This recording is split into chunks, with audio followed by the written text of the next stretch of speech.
Israel and Hamas begin indirect talks as hopes rise of ending Gaza war. Israel and Hamas have begun indirect talks in Egypt on a U.S. ceasefire proposal amid cautious optimism that the nearly two-year war in Gaza may be nearing its end. Despite deep divisions between the two sides, negotiations will focus on the release of hostages held by Hamas in exchange for Palestinian prisoners in Israeli jails, as well as the partial withdrawal of Israeli troops from Gaza. The three issues constitute the first phase of a 20-point plan presented by the U.S. President, Donald Trump, last week that aims to end the war. Though key points of the plan still need negotiation, Hamas's acceptance of a hostage release and to relinquish power in the Gaza Strip has galvanized renewed momentum behind peace talks, and Egyptian media reported that the first day of discussions ended amid a positive atmosphere. Trump on Sunday described the talks as very successful and proceeding rapidly, and on Monday said Hamas was agreeing to very important issues. The Israeli Prime Minister, Benjamin Netanyahu, has said he expected the talks to last just a few days and that he hoped he could announce the release of all Israeli hostages in the coming days. Despite the optimism, large gaps remain between Hamas and Israel. The Trump plan is large in scope but scant on details, and key points of the plan still need to be discussed.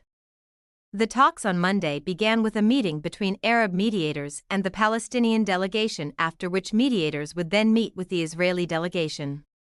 Egyptian and Qatari mediators would then discuss both sets of talks before meeting the U.S. envoy Steve Witkoff. According to Egyptian media, the first topic of discussion is the mechanism of a hostage release, which under the terms of the Trump plan, should happen within 72 hours of a ceasefire. Hamas officials have already warned they will probably need more time to locate the remains of hostages that are buried under rubble. The logistics of how to coordinate a hostage release have yet to be decided, though the International Committee of the Red Cross, ICRC, on Monday offered to help transfer prisoners and hostages as an impartial humanitarian actor. It previously facilitated hostage releases during a ceasefire in January. Negotiators have to agree which Palestinian prisoners will be released from Israeli jails. The Palestinian delegation is likely to ask for political figures, such as the Palestinian leader Marwan Barghouti, who are widely popular in the West Bank and Gaza. Right-wing members of Netanyahu's coalition have put pressure on to ensure such popular figures remain behind bars.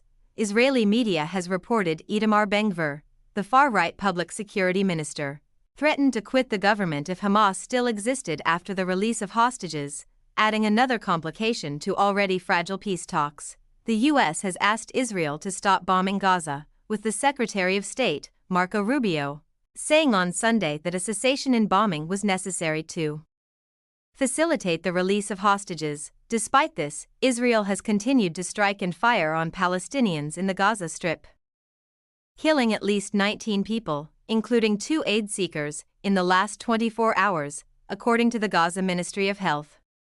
Israel on Saturday said it was only carrying out defensive strikes in Gaza. The talks have been hailed by Palestinian, Israeli, Western and Arab officials, who have urged both sides to reach a lasting truce on the eve of the war's second anniversary.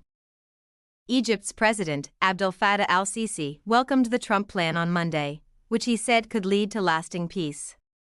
A ceasefire, the return of hostages and detainees, the reconstruction of Gaza, and the start of a peaceful political process leading to the establishment and recognition of a Palestinian state mean that we are on the right path toward lasting peace and solid stability, Sisi said in an address commemorating the anniversary of the October 6, 1973 war with Israel. If implemented, Trump's plan would result in an immediate end to fighting in Gaza, the release of all 48 hostages held by Hamas's 20 of whom are believed to still be alive, the disarmament of the militant group and the handing over of power from Hamas to an international transitional governing body headed by Trump.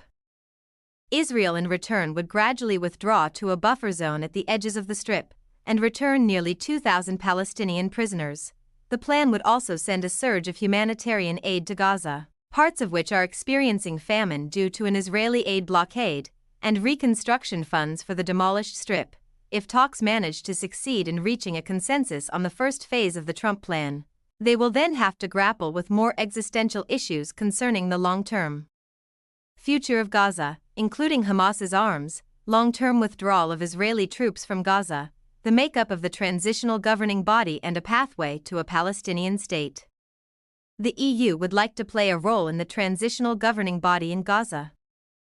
The EU's top diplomat, Kaja Kallas, told reporters on Monday. "Yes, we feel that Europe has a great role and we should also be on board with this," Kallas said, after being asked if the EU desired to be on what Trump called his Board of Peace. Pressure for an end to the war grew in Israel over the weekend as frustration with the government's handling of ceasefire efforts intensified. Families of Israeli hostages held in Gaza sent a letter to the Nobel Prize Committee asking it to award the Peace Prize to Trump for his efforts to end the war. Trump has longed for a Nobel Peace Prize, a fact he has not been shy about.